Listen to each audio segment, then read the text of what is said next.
What's up, everybody? This is Mario, and I'm back with another episode of Endurify. And it is about 7:30 at the time of this recording on Sunday night, and I had half Ironman 70.3 Des Moines this morning. And I want to do a quick episode, just doing a quick recap.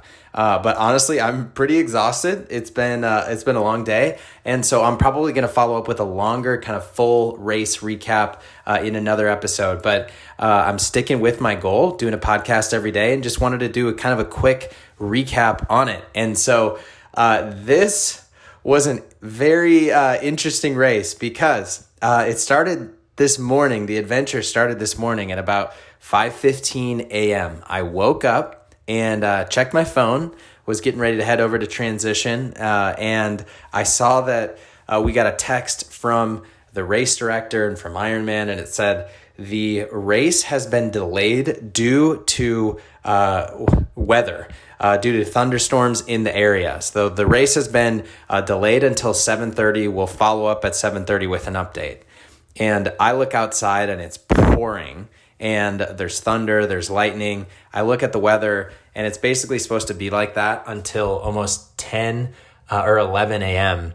And my thought is, there's no way we're going to race today. But I, kind of just tried to stay focused, tried to stay cool, calm, collected. I meditated, and I basically tried to stay in this mindset of, okay, I'm going to race today, but there's a pretty good chance that it's going to be shortened or they're just going to cancel the swim. And I actually thought that that's what they were going to do because I've done that in other Ironman events. Half Ironman Racine, the same thing happened. They canceled the swim and it just became a duathlon. So a 56-mile bike and the 13-mile run. But then just kind of hung out, stayed awake, stayed ready. And then about 7:20, they sent us another update and they said, the race starts at 9:40. So then everybody started celebrating in the Facebook group, and I'm like, all right, cool, it's on. And so then you go from, is this race even going to happen? I don't think it is.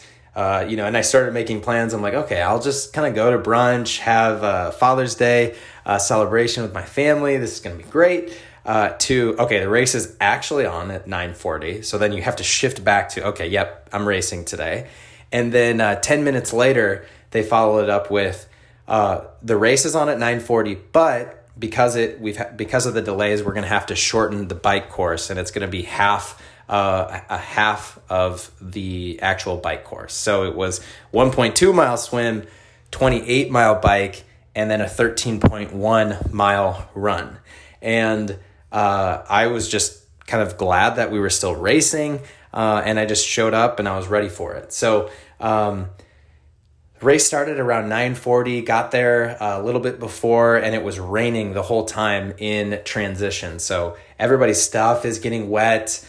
People are complaining about it. Some people are complaining. Some people are just happy that the race is on. Other people are nervous. Other people are scared. But luckily, a little bit before the swim, it stopped raining and it just kind of turned into a drizzle, and we were able to race. And so the swim was in Gray's Lake, and it was actually really congested. There were, I believe, either 2,000 or 3,000 people who were doing this race, and it felt very congested, even more so than I've experienced in the past, where normally it's congested at the beginning and then it opens up and you're kind of just doing open water. But there were moments where it was just pretty packed, where there's people to your left, to your right, in front of you, behind you, and you kind of need to swim around them, swim above them, go to the left, go to the right. But I actually did okay in the swim. I was hoping to finish under 40 minutes. I finished in 41 or 42 minutes. And so the swim was okay. And then there was actually a really long run from the swim to the actual transition. And it was like 0.4 miles, which is, pretty long. Normally it's just, a couple hundred yards or something. So that was different. And then jumped on the bike, and knowing that the bike course was going to be shorter, I decided that I was going to be pretty aggressive with it. And so the bike course was really nice paved roads, but there were rolling hills. So, if you've ever been in the Midwest, there's a lot of like rolling hills, and it was fast. There was, I think the top pros averaged around 27 miles an hour. That's how fast the course was and how aggressive people were going. But I actually averaged a little bit more than 21 miles an hour, which was really fast for me. Typically I'm in, 18, 19, 20. But I think I went a little too hard on the bike. And so I got through the bike pretty quickly, transitioned quickly to the run. And about a mile into the run, less than a mile into the run, because I had gone so hard on the bike, my left quad, my right quad, and then my groin all started cramping up at the same time. And I'm like 1 mile into the run, I'm going, 8 minute mile pace. And I just start cramping up and I had to stop and I'm just like, I'm cramping up. And then actually this amazing thing happened where I started cramping up and I made a little sound and I start walking. And 2 people came up to me and they said, "Do you need salt?" And I'm like, "Yes, I don't have any salt tablets with me."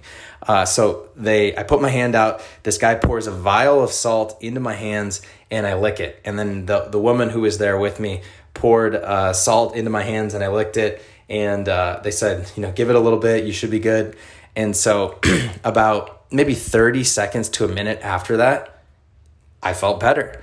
And it kind of slowly went away and I was able to, kind of keep going. But to cramp up in a run less than 1 mile into a 13.1 mile run was rough.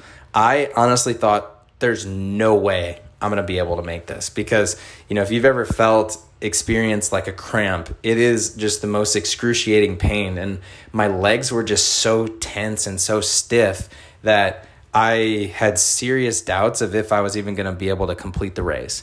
And so after that, kind of felt a little bit better and just kind of started slowly jogging. But I made it probably another couple of miles to about mile 5 or 6. And I was going at a pretty good pace, averaging 8 miles, averaging 8:30 miles. And then I got to, I believe it was mile 6 or 7, and boom, it happened again. And this time it wasn't just my left quad, my right quad, and my groin. It was my hamstring as well. And so the same thing happens, and I just started cramping up, and I had to walk. And it's just like the most frustrating feeling to train for something for so long and have this idea of, being able to crush it and being in really good running shape, which I thought I was in really good shape, to just have that happen to you. And it was brutal. It was tough. It was something where I honestly had thoughts of, I don't know if I can do this. It's that negative voice that keeps popping in your head. But I just kind of kept trying to move forward. And I've read a book, and I honestly don't even remember what the name of it is at this time, but it's a book about ultra marathons. And the main kind of quote is to have relentless forward progress. So I just kept trying to move forward, even if that meant by walking, just slowly walking, jogging, and, kind of kept going. And I think it was around mile 8 or 9, I cramped up again, and even the absolute worst that I've had all day. And I was saved again by somebody who came up to me and said, "Wait, are you cramping up?" I'm like, "Yeah. Do you have salt?" And I'm like, "No, I need more salt." And so she gave me 4 salt tablets, which I popped 2 of them right away. And then I just sucked on the other ones a little bit longer. And again, after about a minute or 2, she saved that saved me again. And so from that point, it was just a battle to just get to the next aid station, walk, drink everything that they had there, eat some pretzels, and, then run, jog all the way to the finish line. And it was really frustrating to have this idea of, I thought that I could, finish the run in an hour 40, an hour 45. I even thought possibly below an hour and 40. But I believe it took me almost like 2.5 hours. So that was hard, and that was a little bit frustrating, but I'm just grateful for the ability to race, for the ability to compete, and just to be healthy enough to do it, because I haven't raced in 2 years, right? Nobody was able to race, and just having the ability to just be out there again was just an awesome feeling, and to compete and be an athlete and do hard things. And I feel like I became a better person in the process by pushing myself through these hard limits, which is exactly why I do it. And so even with going all the way back to like 5:15 a.m. when we got that text of the race has been delayed to 7:30, we'll send more info, I thought there was no way that we were even going to be able to race. So just the ability to be able to race was good enough for me. There was some good, some bad. The swim was okay. The bike was fast and was really good for me. And the first half of the run was good. The second half of the run was not good. But I think that that's really the best part about competing in these triathlons and racing, is because you're able to test yourself, and it's really hard to kind of tie together all of these different disciplines and to have a really strong race. But it's the experimentation.